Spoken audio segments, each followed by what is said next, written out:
Good morning, everybody. Thank you. We're going to go ahead on and get started. Our training is scheduled to begin at 9 o'clock. We're a little past 9, so we're going to go ahead and get started. Thank you so much. I am so sorry that coffee pot is so slow. My goodness. Now, somebody had mentioned that they didn't think coffee was very important. So I thought, well, not to me. I mean, coffee is really important to me, so I ended up picking the slowest brewing coffee pot in the city, so my apologies, it's all my fault. But I have the distinct pleasure of introducing your speakers today. Dr. Shella Atlas is the manager of our Labor Relations Department, and she's been with the city for how long now, Shella? Since July 2016. For quite some time.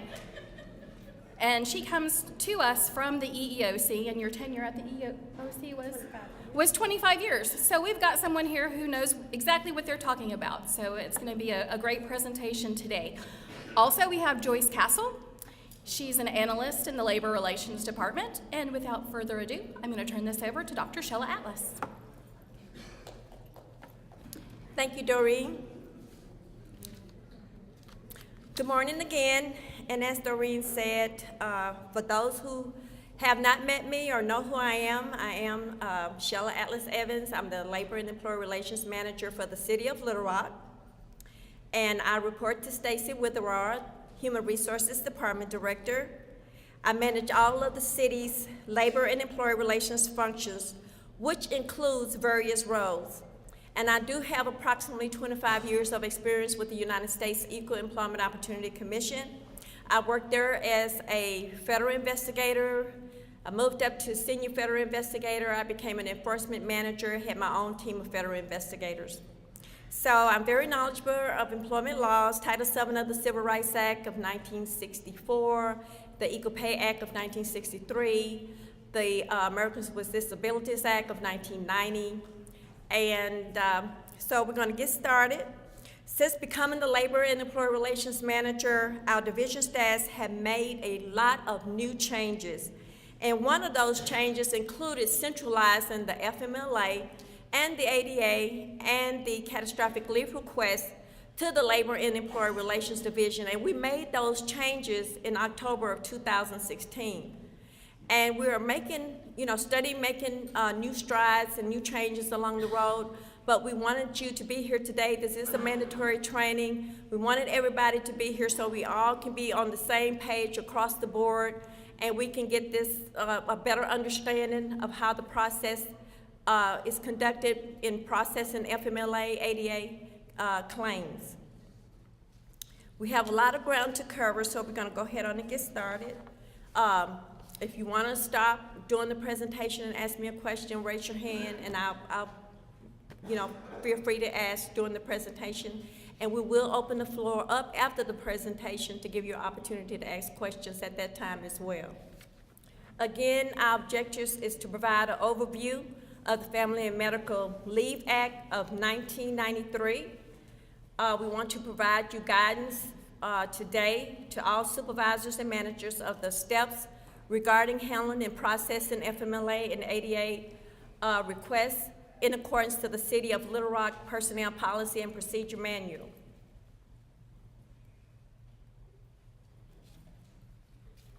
We all know that the Family and Medical Leave Act is the law. It's the federal law. It became a federal law on August the 5th, 1993.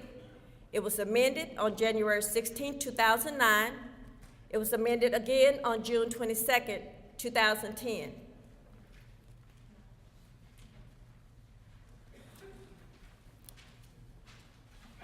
The Family Medical Leave Act, it entitles employees of covered employers who have 50 or more employees of unpaid protected job leave.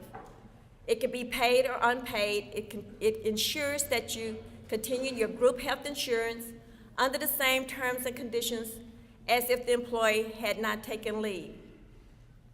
It also ensures that employees are not retaliated against for exercising their protected leave rights under the Family Medical Leave Act.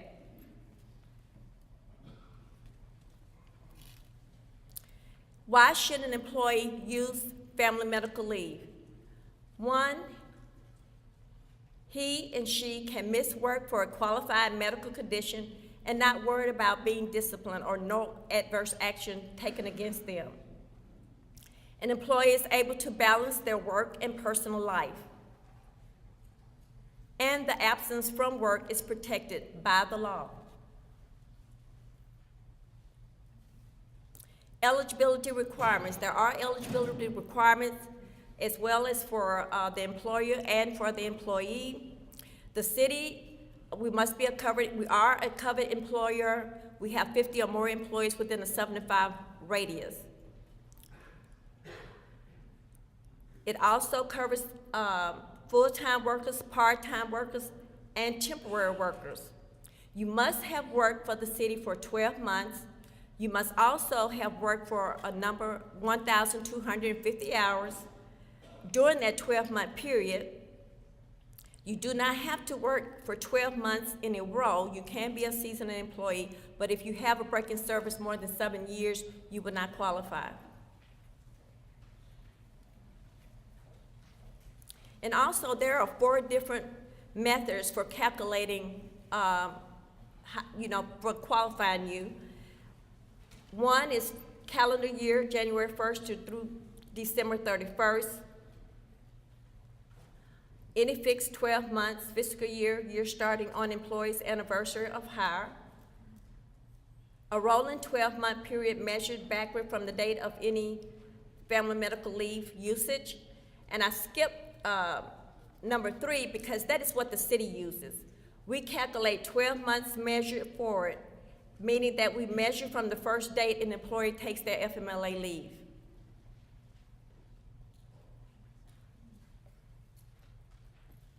And the family medical leave does cover employees who need to be off during that calendar year if they're qualified. They can take up to 12 weeks or 480 hours or paid and unpaid leave during that 12-month period for the following reasons: for their own serious medical condition, to care for a spouse, child, or parent, for the birth or placement of a child, for adoption or foster care, for emergency military family leave, and to care for a covered service member with a serious injury or illness who is the spouse, son, daughter, parent, or next of kin to the employee. And this leave can be taken up to 26 weeks, which is above the 12-week period.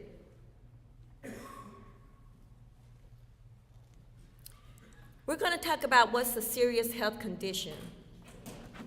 A serious health condition requires inpatient care of continuing treatment by a licensed healthcare provider due to an illness, injury, impairment, physical or mental condition. More than 3 consecutive calendar days and either one visit to a healthcare provider and continuing treatment within 7 days of the first day incapacitated, or 2 visits to a healthcare provider with the first visit within 7 days and both visits within 30 days of the first day of incapacitation. And the term treatment includes, but not limited to, examinations to determine a serious health condition and evaluations of that condition. And it does not include routine physicals, eye or dental exams.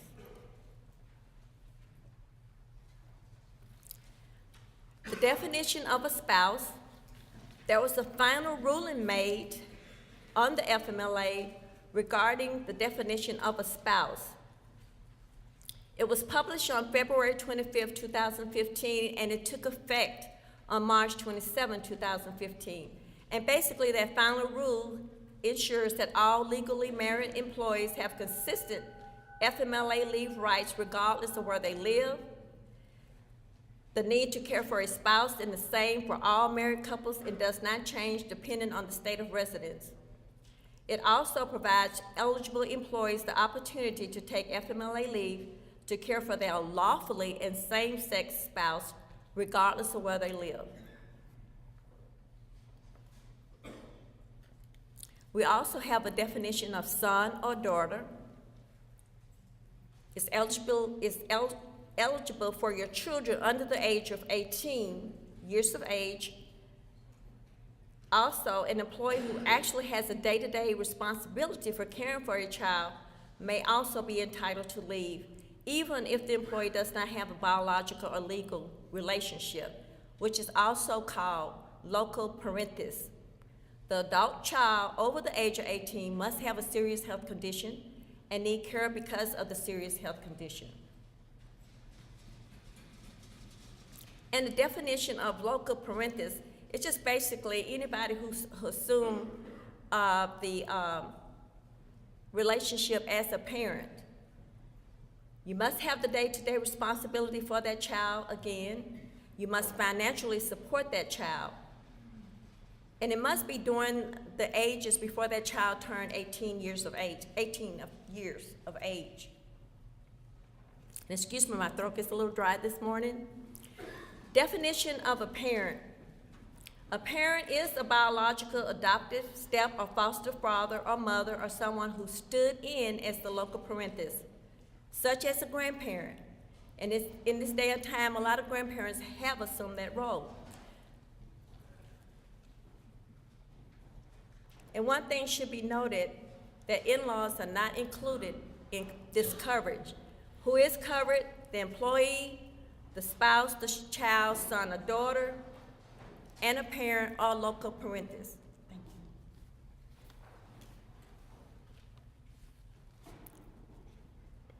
And you probably are asking, well, why did I put who's not covered? Parent-in-laws, siblings, uncles, aunts, fiance, boyfriend, girlfriend. We have received numerous of referrals from employees telling us that their supervisors told them to give us a call to take care of a family member. And then when we find out who the family member is, you'll be surprised what they tell us. They have told us it's for their boyfriend, for their sister-in-law, for their mother-in-law, but the Family Medical Leave Act is very specific. Please do not refer employees to us without inquiring, ask them who is that family member. It has to be a spouse, it has to be a parent, and it has to be a child.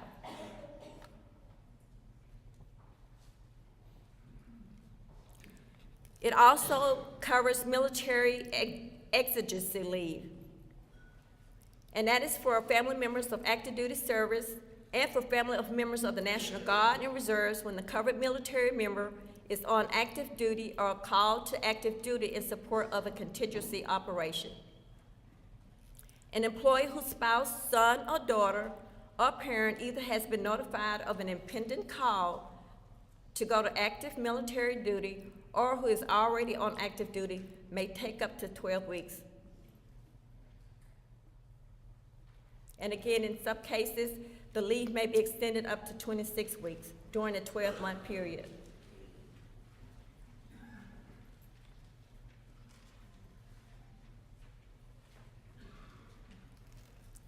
Extended and intermittent family medical leave. The extended leave is approved for absences beyond 1 week, normally for surgeries and injuries. A fitness for duty or release to return to work is required. Intermittent leave is allowed. Employees must communicate with his or her supervisor and the Labor and Employee Relations Division staff. The employee will receive treatments such as the employee will receive treatments for 3 days a week, etc., to make a reasonable effort to schedule leave for planned medical treatments so as to not to unduly create an undue hardship on the city's operations. And one thing that you all need to realize, that when they are taking intermittent leave, whatever that healthcare provider certification states, that absence, the employee's intermittent leave must coincide with those occurrences that is indicated or specified on that healthcare provider certification.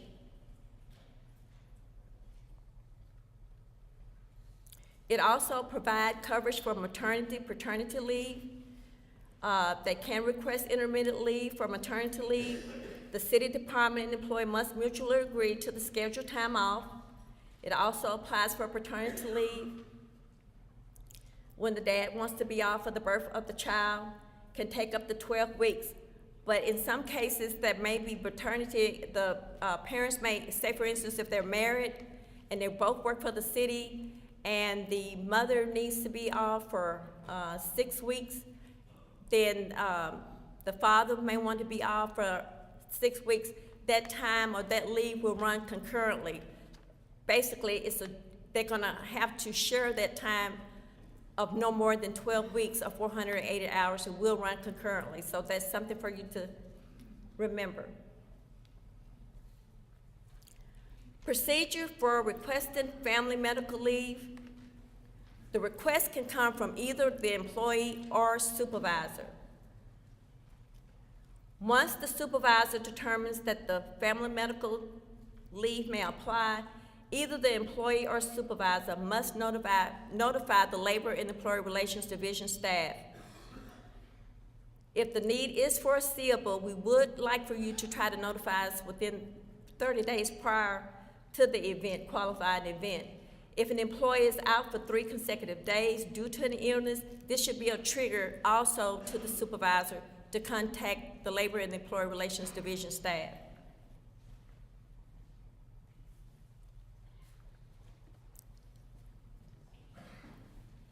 Step 2, what will we do once we receive that referral?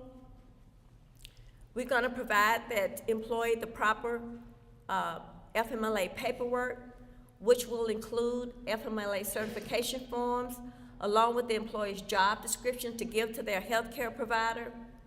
We're required to give that employee an employee's rights poster, and we also want to make sure you all have that FMLA employee rights poster conspicuously posted in an area where all employees can see it.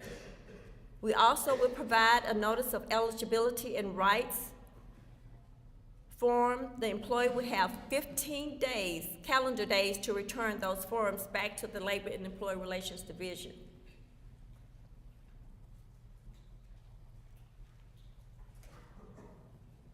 And here is a replica of the certification of healthcare provider for employee serious health condition. And when we send out this form or in that FMLA paperwork package, we do include a cover letter.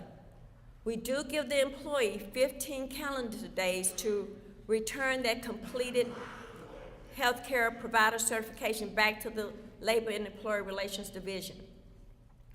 If we don't receive it within that 15 calendar day period, we send a follow-up letter, giving them 7 days, and we send that letter out certified.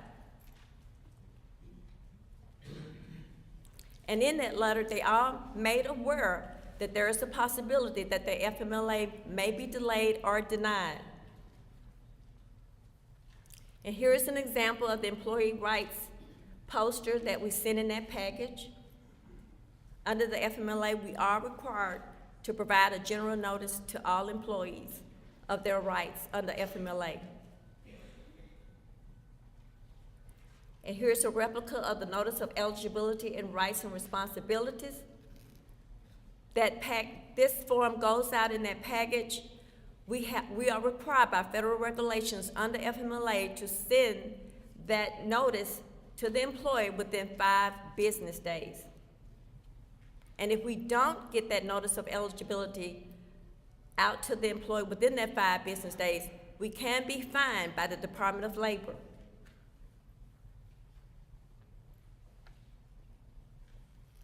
And here again, it's talking about the employee certification. An employee must submit or have his healthcare provider fax the completed certification within 15 calendar days to the Labor and Employee Relations Division.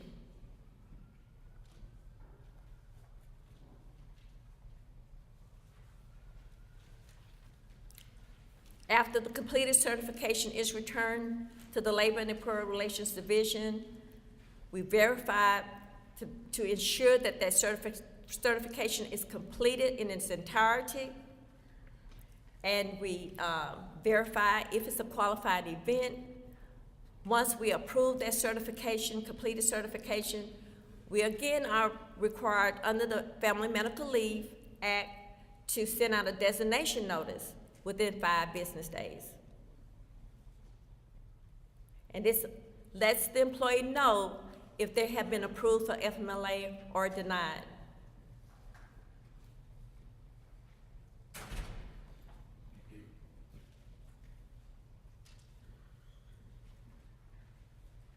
Okay, and that's a replica of the destination notice and what it looks like.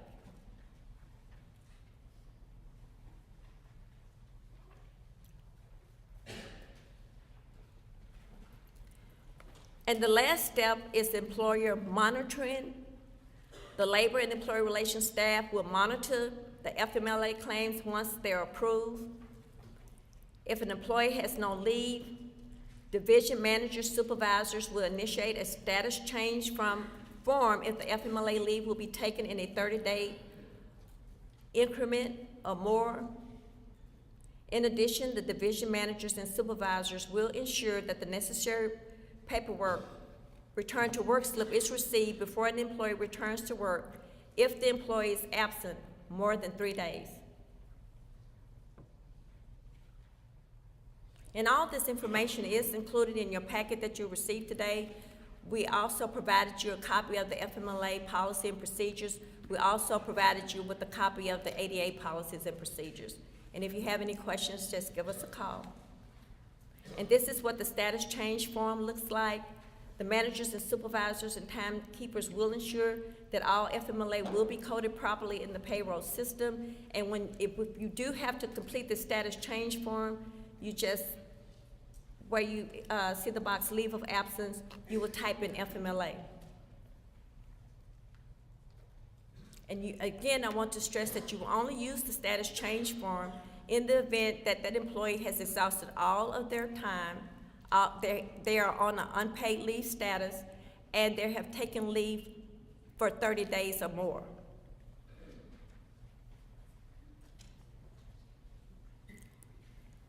And how does workers' compensation and FMLA work? They do run concurrently. Should an employee fill out the FMLA healthcare provider form for work-related injuries? Yes, especially when it's due to lost time from work, again, more than 3 consecutive days. And in this instance, we will follow the FMLA process as I discussed earlier.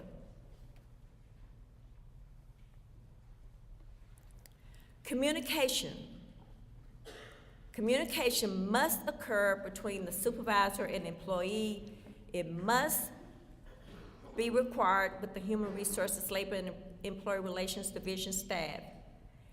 Please do not try to make an assumption regarding FMLA leave. If you have questions, we are here, our staff are available Monday through Friday to assist you in any way we can.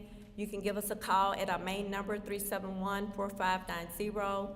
We also have a dedicated email address, hrlaborrelations@littlerock.gov.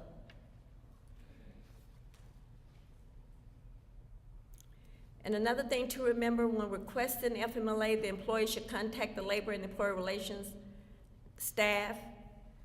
Also, supervisors, when you become aware that your employee may have a need for FMLA, you need to also contact the Labor and Relations Division staff. And here are some triggers for FMLA. FMLA eligible leave may be when an employee, 1, notifies you that they or their spouse is pregnant, or that the family will be adopting a child or receiving a child from foster care. Notifies you that they must take care for or respond to needs of a family member in the military. Miss more than 3 continual days of work with continuing treatment 2 or more times by a health care provider. Misses work due to a chronic serious health condition. Is placed in the hospital or attending a daycare facility or for any length of time. Triggers would include the employee's missing work to care for a parent, child, or spouse also suffering from a serious health condition. Again, please notify the Labor and Employee Relations Division staff. Okay, at this time, I'm going to have Joyce Castle come up, and she's going to go over with you frequently asked questions. Hello, can everyone hear me? Okay, good. All right, I'm going to try not to read all the answers. Okay, but if you have any specific questions, kind of let me know, and we'll do our best to try and answer those. Some of the questions that we end up getting, if an employee informs you that he or she is having surgery, say in a couple of months, what should you do? Well, you should contact the Labor and Employee Relations Division or our staff, and then we will issue a Notice of Eligibility and Rights and Responsibilities form, and that will also include the health care provider form, or certification as we also call it, and we will get that to the employee and have them go ahead and get the information at this point, while you still have a few minutes, few days to try and get that kind of information to us, so we can have all the paperwork worked out and everything in place for them to be able to take their FMLA, all right? So go ahead and have them contact us, all right? Next, an employee has worked for the city for 4 months, has an accident, is hospitalized for 3 months, and also needs rehabilitation for an additional 2 months. What should you do there? Of course, again, contact the Employee Relations Division, and we will issue another form, the 381, which is, again, the Eligibility and Rights form, and it'll end up telling them that they're not eligible for FMLA at this point, but we still have to issue that and for that particular absence and such, okay? So please be sure and contact us and let us know about that kind of situation. Of course, they're not eligible because they have not completed 12 months with the city, all right? But again, please be sure and let us know so that we can have that initial contact and determine that eligibility. An employee has exhausted 480 hours of FMLA and is still off work. What should happen next? Okay, we will end up issuing another designation notice, and it'll be developed by our Employee Relations Division again, and it will inform the person that the FMLA leave has been exhausted. We do have to make sure that the person is notified that it's been exhausted. And we'll also send that information to the supervisor as well as the timekeeper so that they can make sure that the right designations are put on the time in Lawson. Our division, as well as the timekeeper, will need to kind of keep in communication, especially when it's getting down to the last few hours there that the person may have FMLA, so that we make sure we can turn things on and off at the right time and get it in the payroll system correctly. Okay. Also, then we will also keep in contact with the supervisors and such, and determine what next needs to happen. If a person is still off on leave because of a medical situation or whatever, and their FMLA has been exhausted, then of course we would need to determine what needs to happen next. So again, we need to keep in communication there. Okay. Next, husband and wife both work for the city. A wife is having a baby. They meet the minimum requirements and both request FMLA leave. If mom requests 8 weeks, how many weeks is dad going to be entitled to? Okay. Again, the dad is entitled to 4 weeks. Okay. Remember, the 12 weeks is shared between those 2 employees. All right. So if the mom's taken 8 weeks, then dad can have 4 weeks to be able to take care of wife and child. All right. How do I code an employee's paid FMLA leave? All right. On the their designated pay codes for the employee, you'll tab over to the attendance, the ATT code, and that column you'll put a 65. That'll say that it's telling us that if they're taking paid PTO or something, that's designated in the pay code, and then the 65 in the attendance code will tell us it's an FMLA covered leave. All right. If the employee does not have any accruals, what entry is done? Again, you'll end up using the 65 not only for the attendance code, you'll also use that for the pay code. All right. So that'll show us that it's unpaid, but it's still under FMLA coverage. All right. Does an FMLA leave request have to be made in writing? The simple answer is no. They can make a verbal request either to a supervisor, to our Human Resources Department, the Employee Relations Division. They could even just mention it to you in the hall sort of thing, and that should be a trigger for you to contact us and let us know that this may be a covered situation.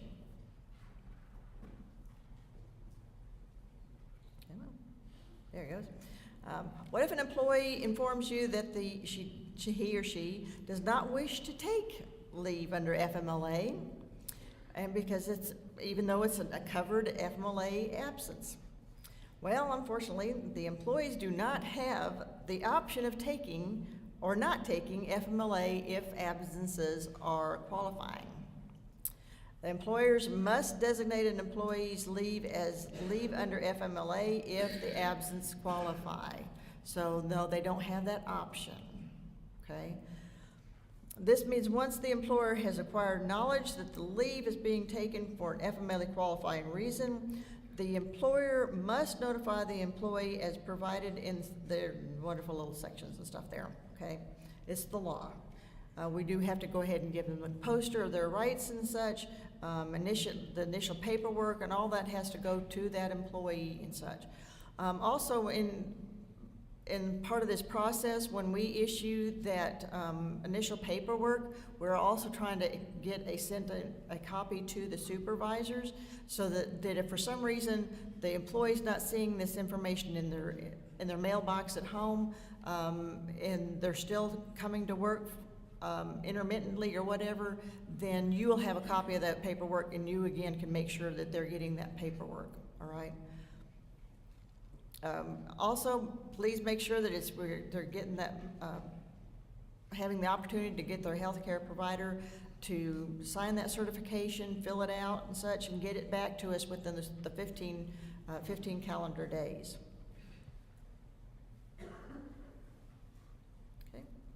All right, is FMLA paid or unpaid? All right, it can be both. The city's FMLA policy requires employees to use their paid leave concurrently or at the same time while they're on FMLA leave, all right?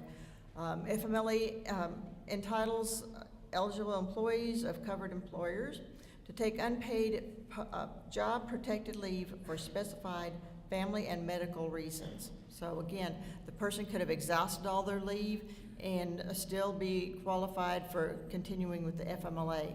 Again, that's when those pay codes come into play.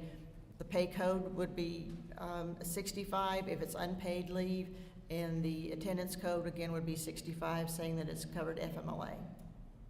Okay. Any questions on FMLA at this point? Yes, sir. 480 hours or 12 weeks? Fire department have longer weeks, 8.5 weeks for fire, or? It's a different amount for the 56 hours, Stacy is saying, so.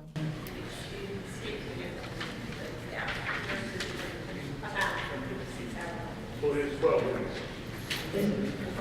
weeks. It's 12 weeks, but as far as the hours may be different and such, we will work with the fire department or whoever on that.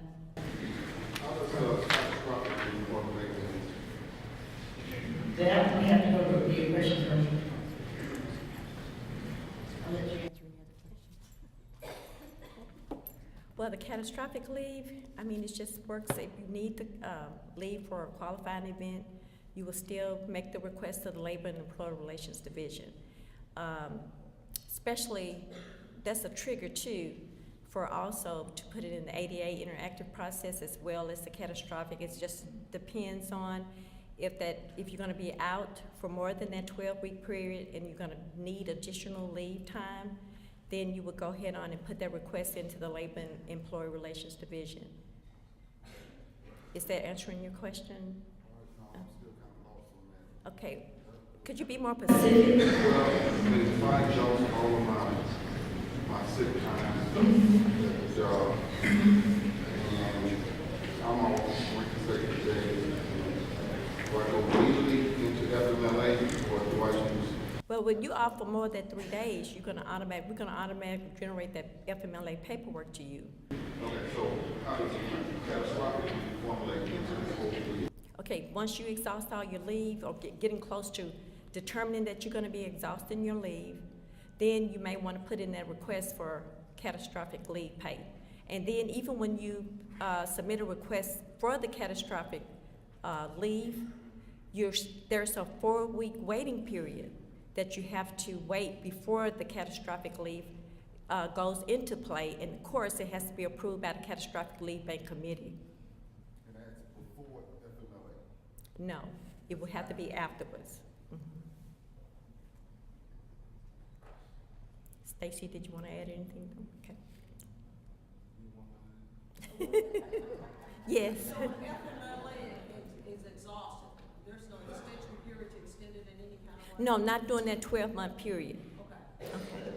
Now, if they have a medical condition, ongoing, like an episodic condition that may go in remission or flare up, and it goes over that 12-month period, then they will have to reapply during the next upcoming new 12-month period. It's from year to year. You have a maximum of 12 weeks during that calendar year. Okay.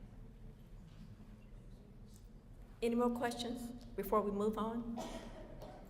Okay, we're going to go ahead on and move right along with the Americans with Disabilities Act of 1990, training as amended, and the Americans with Disabilities Amendment Act of 2008. And basically the objective here is also to provide guidance to you all today on the process steps for handling those type of requests and to make sure it's in compliance with the city's policy.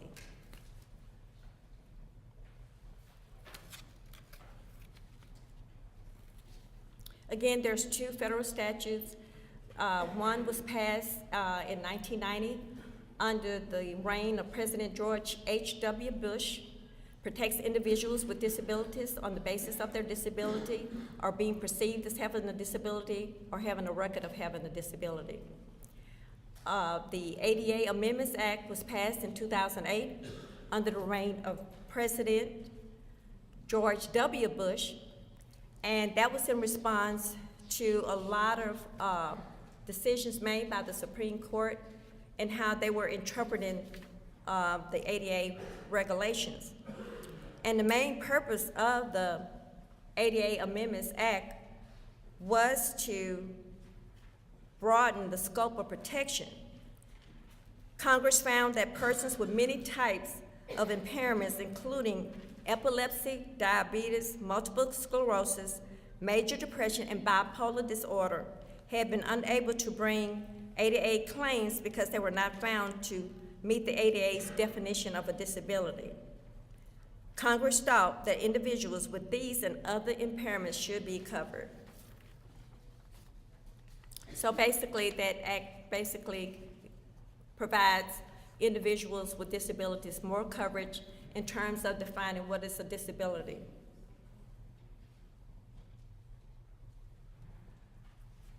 It also makes it easier for an individual seeking protection under the ADAAA to establish that he or she has a disability within the meaning of the ADA.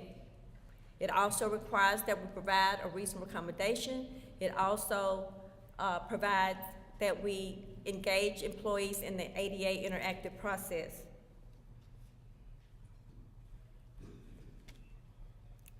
There are 5 titles of the Americans with Disabilities Act.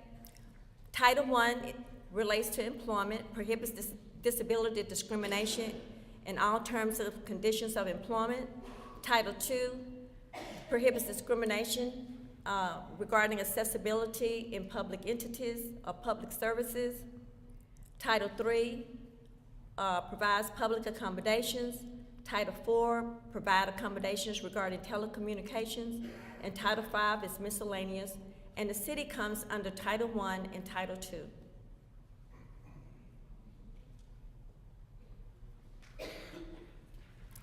And the ADA makes it unlawful to discriminate against individuals with disabilities in all employment practices and under all terms of conditions of employment. It also focuses on preventing discrimination, harassment, and retaliation in the workplace.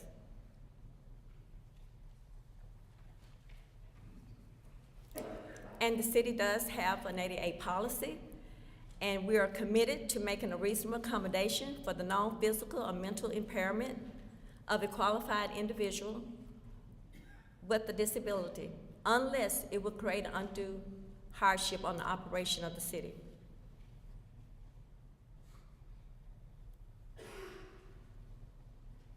And we have some definitions of what is a disability. A person with a disability is a person who is a qualified individual who has the skill set based on their experience and education, who is able to perform the essential functions of their job with or without a reasonable accommodation. And essential functions of the job is basically meeting the requirements, all aspects of the requirements of their job. Disability, of course, again, is a physical or mental impairment that substantially limits one or more major life activities. It also can mean that you're being regarded as having a disability or having a record as having a disability. And here are some examples of major life activities such as caring for oneself, sleeping, seeing, hearing, bending, a host of different activities regarding the quality of life, thinking, concentrating, breathing, speaking, working. And under the ADAA amendments of 2008, the major life activity, that list was extended or broadened and expanded to include major bodily functions, such as you see here, your brain, circulatory, cardiovascular, digestive, bowel, etc. There were some other important changes made with the ADAA amendments, such as the conditions that are episodic or in remission, and that means that an impairment that is episodic or in remission is a disability if it substantially limits a major life activity.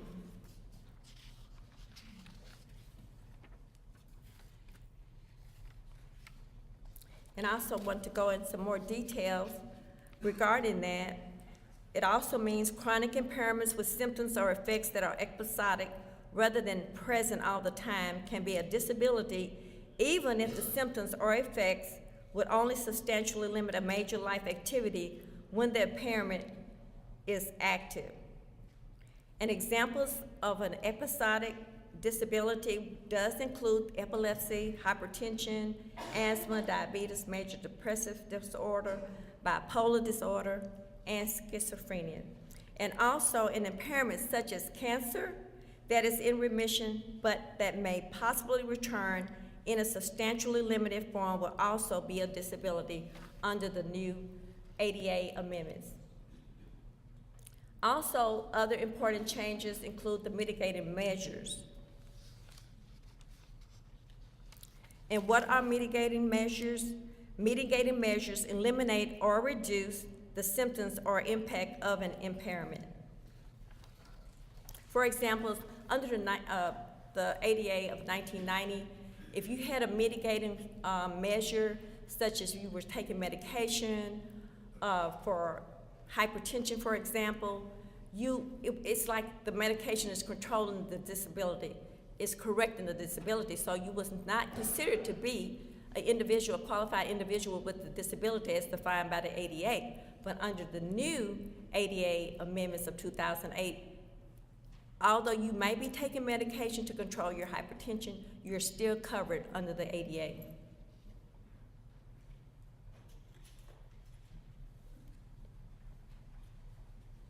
And I also just mentioned some of those episodic disabilities, which includes epilepsy, hypertension, multiple sclerosis, asthma, diabetes, etc.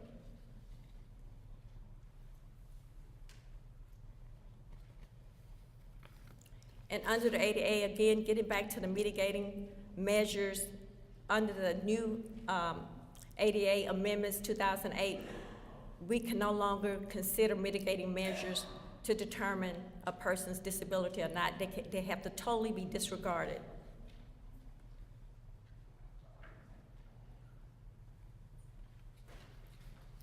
Another important change, as I mentioned earlier, it does require the ADA interactive process. unless the accommodation being sought by the employee creates an undue hardship for the employer.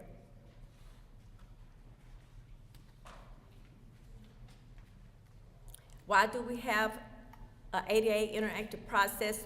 We want to make sure that all qualified individuals with disabilities who work for the City of Little Rock are treated fair. We want to provide successful accommodations to them, and we want to do our due diligence in making a good faith effort to ensure that we are doing all we possibly can to provide them the same equal privileges and benefits of someone who is not disabled.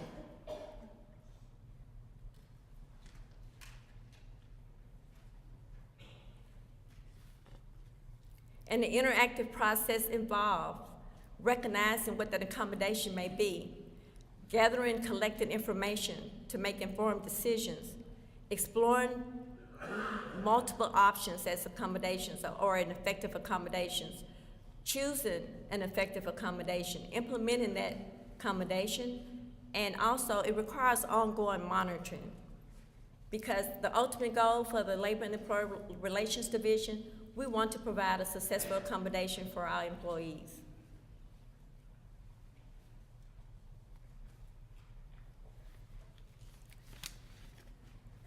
Well, we're going to go through some of the steps of the interactive process. The Labor and Employee Relations Manager or designee shall, one, we're going to engage in dialogue with the employee. We want to consider the employee's preference as the primary consideration. We want to determine if that request being made by the employee, is it a reasonable accommodation? Is it going to be an effective accommodation? Are there others to look at or assess? We are required under the ADAAA to provide an effective accommodation, but it may not be, we do not have to provide the one that is requested. The interactive process involves constant dialogue between all parties involved.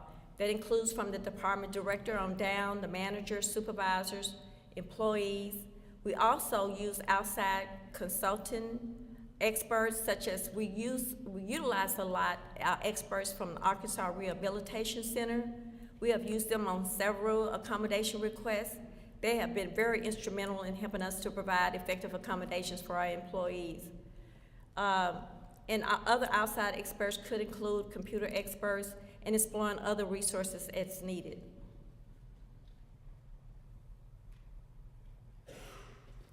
And what is a reasonable accommodation?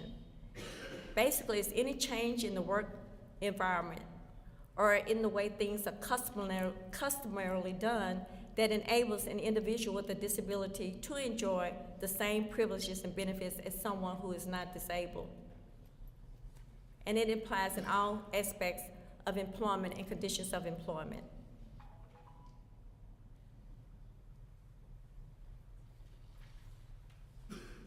Again, the accommodation, it must be an effective one. An employee are not required to use their own personal devices. As an employer, we are responsible for trying to accommodate our employees. Individuals who are regarded as having a disability are not covered, we're not required to accommodate them. Individuals covered by association, or mean that if you have to take care of someone or are married to someone with a disability, we're not required to provide you an accommodation. Employers are not prevented from providing extra accommodations. That means that we determine that you may need something extra more than what you requested. We have to make a good faith effort to ensure that we are providing you with the best accommodation possible. And then there are certain triggers to start that process.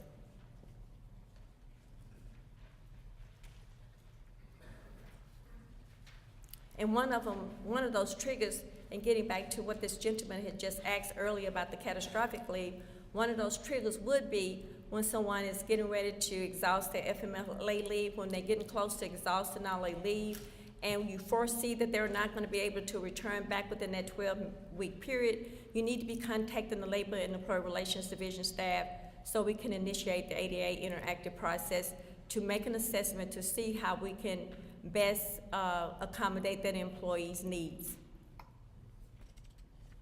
And here we have some examples of employment accommodations. The list is not exhaustive. Providing tasks orally instead of in writing and vice versa, making the workplace accessible to and usable by an employee with a disability, restructuring their jobs, allowing breaks or even allowing extra time for breaks, modifying or changing the work schedule, providing a fragrance-free environment,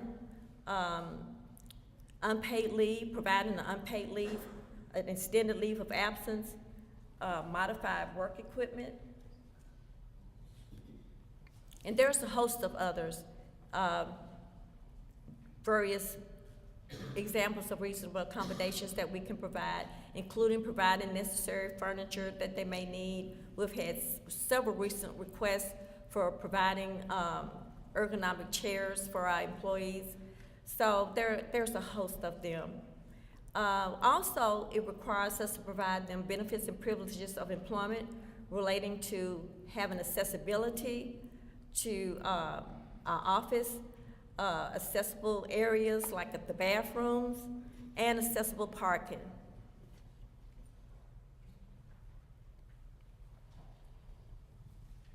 And again, one of the things that we want to ensure is to make that our reasonable accommodations that we provide for our employees are effective. If an effective reasonable accommodation is agreed upon, it should be implemented, and there should be follow-up to ensure its effectiveness. Again, that goes with the monitoring, and it is an ongoing basis to monitor to make sure that the employees is steadily receiving what they need to be successful and to be able to perform the essential functions of their job. And the accommodation can start as early as the pre-employment stage. It could be before the pre-employment application is doing the application process, then you have the job interview, and then the stage after making a conditional job offer.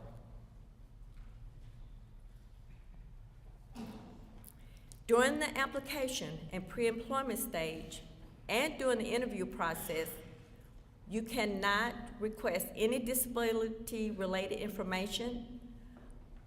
Under the ADAAA, it's illegal to conduct medical examinations.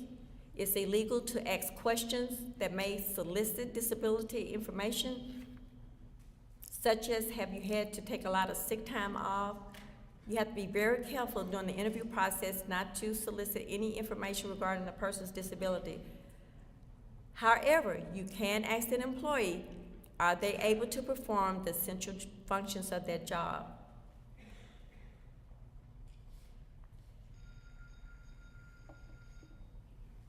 And if they do ask for a request for an accommodation, we need to do all we can to make a good faith effort to try to accommodate their needs. Employers cannot make disability inquiries during recruitment, screening, or hiring. This means no medical inquiries, indirect or direct, about an applicant's disability. Also, it should be noted, the decision to not tell about a disability during hiring is not a lie. It is illegal, and their protected right not to disclose.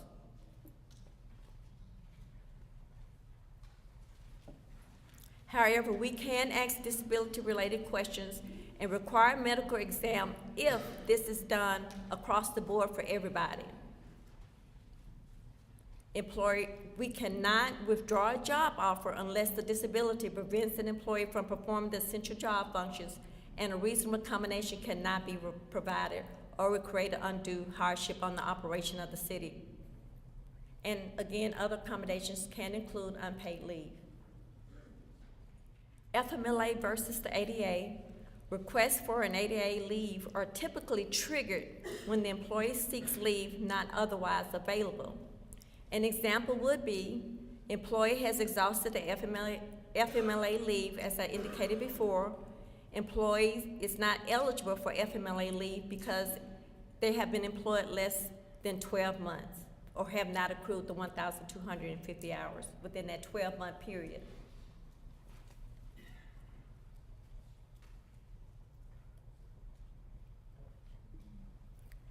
And unpaid leave as an accommodation, the general rule of thumb is to allow unpaid leave as a form of reasonable accommodation. ADAAA unpaid leave must be provided if the need for additional leave is supported by medical need and the leave would not pose an undue hardship on the city. We are not required to give them an indefinite leave of absence, but I would strongly encourage if you all have internal leave of absence policies that have a cap of how much leave, unpaid leave that individual can take, I would encourage you to remove that cap, because under the ADAAA, we do have a responsibility to provide them additional unpaid leave as a form of accommodation or effective accommodation. So if you do have a cap on that leave, Department of Directors, I would encourage you to remove that cap.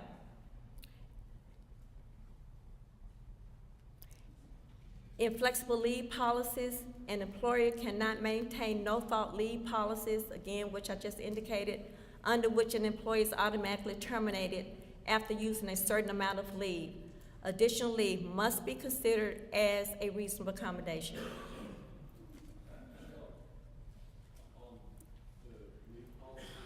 Yes, sir. I-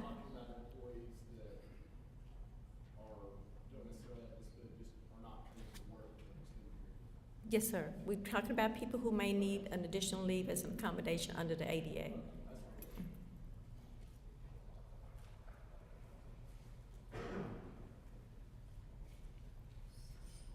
Again, there are different forms of accommodations, and one is reassignment as a reasonable accommodation, and the ADAAA specifically lists reassignment to a vacant position as a form of reasonable accommodation.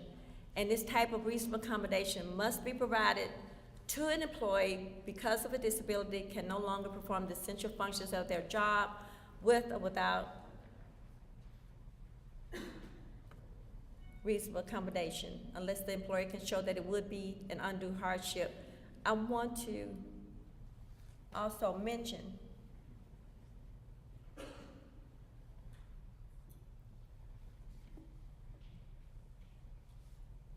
that we have had several situations throughout the city that requires a reassignment to another position. And I just want to thank all the department directors for your support when we do make those efforts to try to reassign individuals who may need reassignment as a form of an accommodation. And I want to assure you that when we do contact you, that we have research, we have gotten approval from our employment services manager, Kathleen Walker or Kelly Hughes, to ensure that they meet all the minimum qualifications and have the skill set that they need to be able to perform that job with or without an accommodation. So I want to just take this time to thank you for your cooperation and helping us make it easier to provide an effective accommodation for our employees. And reassignment to a vacant position for which the employee is qualified may be an appropriate accommodation. It's generally not reasonable where it is sought to obtain a new supervisor or to escape from being employed with someone. It need not be a promotion, and in fact, we can reassign an employee to a vacant position, and it can be a lower paying position. We let employees know upfront that while we are attempting to reassign them, that we cannot guarantee that they will be, that they will keep the same grade level in pay. And it does not require bumping if there is a bona fide union or other seniority system in place.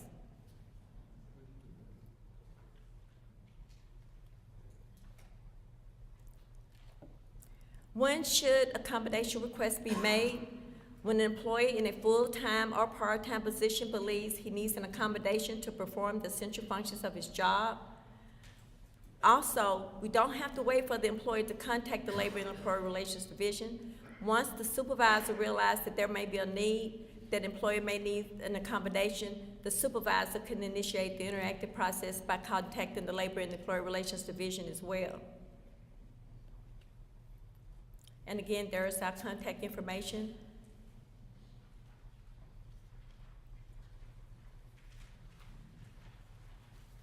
And from that point, once that ADA referral is initiated and the ADA interactive process is initiated, we have the set of paperwork like we do with the FMLA. We send out an ADA package to the employee. It includes the employee's reasonable accommodation request form, and it also includes the reasonable accommodation physician certification form. And on the next 2 pages, it shows you what these forms look like. It's a replica of those forms, the employee's request for reasonable accommodation. And we tell the employees on this form, when they complete that application or that request form, we let them know that the information that they have on this request form needs to also be in alignment with the information that their healthcare provider submit to us as well. So basically, it can't contradict each other. And there's a copy of the reasonable accommodation. This is the certification form that their doctor is required to complete and submit to us within that 15-day calendar window.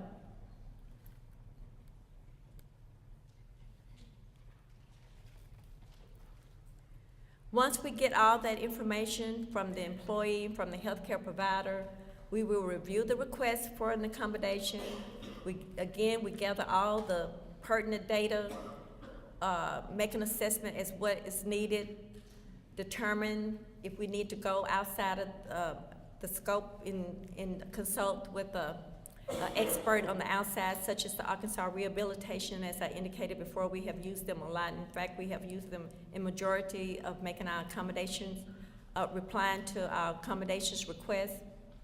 We want to clarify all aspects of the request, including we have to do an estimated cost for equipment and the modifications and possible reassignment to a vacant position. And also would like to add that the department directors are responsible for all costs for those accommodations. And the ultimate goal in the end is to have a successful accommodation.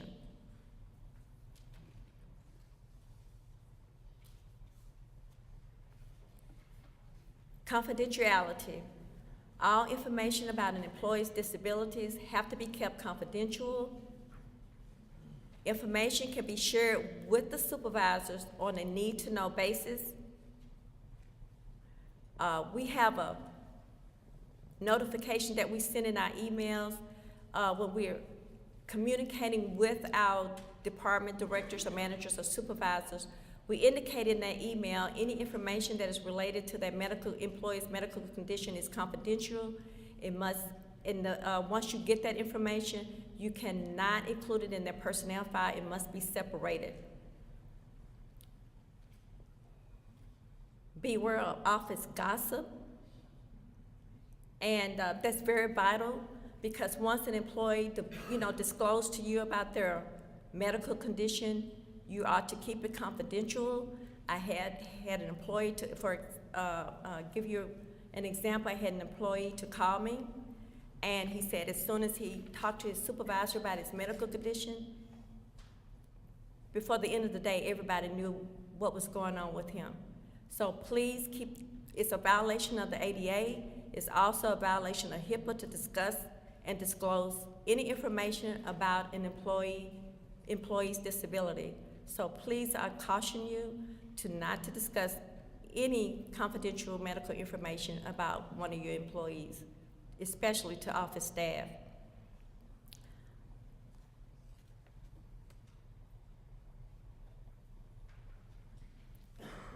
And there are instances where the city is not required to provide an accommodation, and one of those reasons when it will create an undue hardship on the operation of the city, or if it will result in the direct threat to the health or safety of the employee or others, or if it's unreasonable.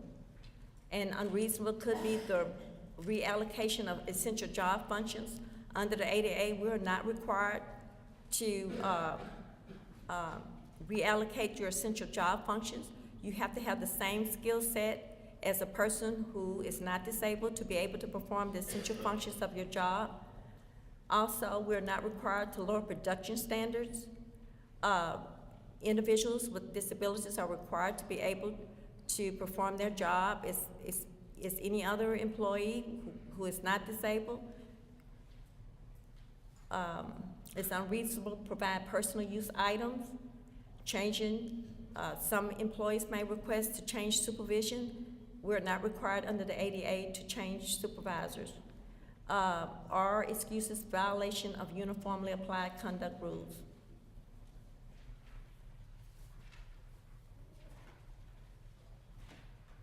And definition of hardship, when several factors come into play: the cost of the accommodation, the overall financial resources available, and the impact that it will have on the overall operations of the city.